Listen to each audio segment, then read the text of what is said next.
Oh ini udah habis. Ya iya, yaudah anggap kita aja lah. Masih ada sisanya nih dikit. Suruh ngerjain sendiri dong begitu. Ada kelompok. Pakai timer merah, mati mati ya. Lucu lagi. Harus biar kerasa. Soalnya mamanya bergerak sendiri. Oh iya, soalnya lupa aku pernah bilang sih seimbang. Sama ya. Seimbang Kayak gitu, kamu nggak mau ini nggak? Apa SNBT lagi? Iya, tapi kan aku nggak bisa ikut besok. Tuh kan, Hari kerja. makanya aku nggak Iya, ngetek kamu. kerja. Tapi jangan merasa sedih. Aku nggak ngetek karena kamu kayaknya sedih Kita kerja. ini, bukan? Kakak Tiwi nggak bisa kak yang hari ke 17 ya? Mau persami. Tiwi nggak enak. Ini udah pulang duluan nanti nggak ikut lagi. Oke, siap. Dadah. Pembinaan Persami di mana? Cibubur. persami di sekolah. Sekolah. Ibu gitu juga seru tahu. Aku udah lihat di Cibubur tuh nggak mungkin ya orang SD ya? Iya. Makanya aku nggak enak tadi rapat ngurusin nggak ikut proposal. Ya udah. 17, 16 Juli di sini kan ruangannya. Nah 16 aku ikut tapi Ini maksudnya tuh bilang Pak Ikram gak usah Kamu dibahas. yang mana 16? 16 ikut. Yang PBM, PBU. PBM kamu ikut? Lah nggak tahu kan kakak TK aku. Kamu LBI. Kakak ikutnya di Kamu jangan PBM ke PBM. Oh berarti aku ikutnya 17. Nah aku nggak bisa. Tinggal jalan. Tapi kalau gue ikut juga nggak apa-apa, PBM juga tuh jadi pintar. Alah enggak lah. Jangan maksudku LBI dulu baru PBM. Iya sih. Nanti dia langsung ketinggalan gue PBM tadi. Ya udahlah. Kita titip sama Pak. Itu udah di play kakak Davi. Harusnya kan belum. Caranya Kak, ini Udah dari di- Anda ya. Oh iya. Udah dipencet. Oh udah dipencet ya, maaf. Tadi Gimana? Mau ikutan PBM? Enggak. Enggak. Silakan, LBI. Kak. Berarti dua-duanya nggak ikut. Nggak Jadi usah. oke. Nanti stres kamu. Iya nggak ikut. Oke, ya. Bismillahirrahmanirrahim. Assalamualaikum warahmatullahi wabarakatuh. Waalaikumsalam warahmatullahi wabarakatuh. Oke, selamat malam semuanya. Malam. Jawabnya pakai tanda Ini tanya. agak gelap ya. Oke, karena kita ini kayaknya udah ya, di akhir-akhir ya. Dan ya mungkin kakak juga tahu kalian juga kayaknya pada capek ya. Ya. Nah, dari pagi sekolah, sore ya tadi ada jam les dan ini materi terakhir. Nah, makanya sebelum kakak mulai pembahasan kakak pengen sedikit boost semangatnya dan juga mungkin kakak pengen ketika nanti kakak ngejelasin ya kita semua bisa fokus ya. Oke, nah kakak baca ya menurut penelitian meditasi itu bisa mengurangi rasa stres, terus bisa meningkatkan fokus dan juga meningkatkan semangat. Nah, kakak pengen sedikit kita coba praktekkan hal tersebut. Cukup berapa detik? 5 detik lah ya. Ya, oke. Kakak pengen semuanya pejamkan matanya. Ya, tarik nafas dalam-dalam. Nah, hembuskan sambil dibuka pikirannya. Ya, rasa lelahnya, rasa capeknya yang dari pagi sampai saat ini ya hilangkan semua perasaan itu, pikiran itu dan sebagainya. Tarik nafas lagi. Keluarkan. Ada hanya terlalu gede ya. Biasa aja ya. Jangan gede-gede ya. Kasihan temennya nanti. Gitu. Kaget ya. Sekali lagi terakhir tarik nafas sambil tenangkan pikiran dan semuanya relax. Keluarkan. Oke. Cukup ya? Sudah lebih enak kan? Iya. Oke. Lumayan. Satu lagi kakak pengen nanti kalau kakak bilang tepuk 1 kali semuanya fokus tepuk 1 kali ya. Biar nanti kalau misalnya ada yang nggak fokus ataupun ada yang ngobrol dan sebagainya, kalau udah dengar kakak bilang tepuk 1 kali, maunya tepuk. Oke? Coba tepuk 1 kali. Oke, cepat ya. Biar kita fokus semua. Oke? Next kita lanjut. Hari ini kita akan membahas terkait keseimbangan pasar.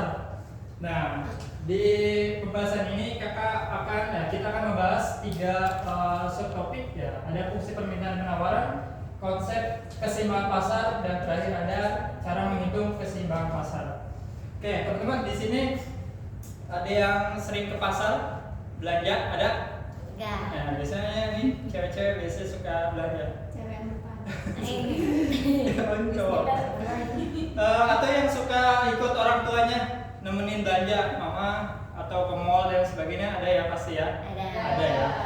Atau kalian pernah gak sih orang tua itu kadang kalau nawar itu suka apa? Enggak tega, tega. Suka sadis. Iya, Bener gak? Bener ya? Kadang kita jadi malu gitu ikut pura-pura ngomong. ya, pura-pura dan sebagainya. Nah betul. Ini dia Pelakunya ya. pelakunya Oke. Nah di keseimbangan pasar ini kita akan tahu bagaimana cara antara produsen ya atau pedagang dengan kita sebagai konsumen dalam menentukan harga keseimbangan. Nah, ada di tengah-tengah. Maksudnya apa sih keseimbangan pasar? Kakak contohin analoginya kayak gini. Misalnya kamu siapa namanya? Nita. Oke, Nita misalnya kamu pedagang, kamu misalnya jual tumbler. Nah, kakak mau beli nih, harga tumbler kamu berapa? Yang mau jualnya? Itu 500.000 Pak. 500.000, Pak, mahal ya. Oke, kemudian kakak tawar harganya 20.000 kan, 20.000 asli. 50.000. Oke, kakak tawar harganya bisa nggak 30.000? Boleh nggak? Nggak boleh. Oke, kenapa nggak boleh? Karena masih baru kok. Masih baru. Kalau misalnya 35 deh, boleh nggak? 35 ya, nambah 5.000 lagi enggak? Oke, 40 ya. 40. Oke, deal ya. Deal. Oke, deal. Nah, harga 40.000 itu namanya adalah keseimbangan pasar. Kenapa? Tadi sebagai produsen dia nawarin harganya tadi berapa? 50.000. Sedangkan sebagai konsumen nawarin harganya berapa? 40. Tadinya awalnya berapa? 25. 30. Nah, akhirnya kita sepakat di harga tengah-tengahnya. Harga tengah-tengahnya berapa? 40. 40. Nah, 40.000. 35. Nah, kayak gitu ya. Nah, kalau keseimbangan pasar tuh nah, kurvanya seperti ini ya. Jadi antara ya, produsen dan konsumen itu ada di tengah-tengah ya. Nah, ini namanya keseimbangan Pasar. Oke, pasar. Nah, ini kakak sepil dulu terkait apa sih itu keseimbangan pasar. Tapi sebelum kita ke pembahasan utamanya ya terkait keseimbangan pasar, kita tuh harus tahu dulu dan paham dulu bagaimana fungsi permintaan dan fungsi penawaran. Oke, ya kakak hapus dulu ya. Oke, tepuk satu kali. Oke, si fokus ya. Oke, sekarang kita ke ya, apa sih fungsi permintaan terlebih dahulu ya. Oke, kalau kemarin kita sudah membahas terkait apa permintaan dan penawaran ya. Kalau hukumnya sudah hafal ya, sudah tahu ya. Kalau hukum permintaan gimana? Harganya naik, permintaannya turun. Kalau harganya turun, permintaannya naik ya, sudah paham ya. Nah, itu menjadi dasar untuk kita tahu bagaimana fungsi permintaan dan nanti ada rumus-rumusnya. Oke. Kalau dari pengertiannya adalah fungsi permintaan itu adalah hubungan ya, antara variabel, apa itu variabel? Ya, variabel harga dengan variabel ya, barang yang diminta. Oke. Ya, jadi fungsi permintaan itu lebih kepada hubungan antara harga dengan variabel barang yang diminta. Nah, di fungsi permintaan ini ada bentuknya. Nah, bagaimana sih bentuknya? Ya, bentuk fungsi permintaan. Oke, kita lihat bentuknya seperti apa. Nah, di sini ada P sama dengan P itu apa? Price ya. Apa artinya? Harga. Nah, A min ya B Q. Nah, A itu apa? Tadi P apa? Price ya. Nah, ini langsung aja ya. Alhamdulillah. Oke, harga ya. Nah, oke, kemudian K itu apa? Konstanta. Apa itu konstanta? Tahu nggak? Konstanta itu nilai yang tidak berubah ya. Kemudian B itu kemiringan ya. Nanti masuknya ke kurva. Oke, Q itu adalah jumlah. Oke. Nah, ini bentuk dari fungsi permintaan untuk yang harga atau price. Selanjutnya, nah kalau yang jumlahnya kuantitas sama dengan A min apa nih? B P. Nah, kebalikannya ya. Oke, untuk bentuk fungsi permintaan ini tuh dia berbanding apa? Terbalik. Nah, kalau P-nya positif apa negatif? Positif ya. Nah, karena tandanya nggak ada minus.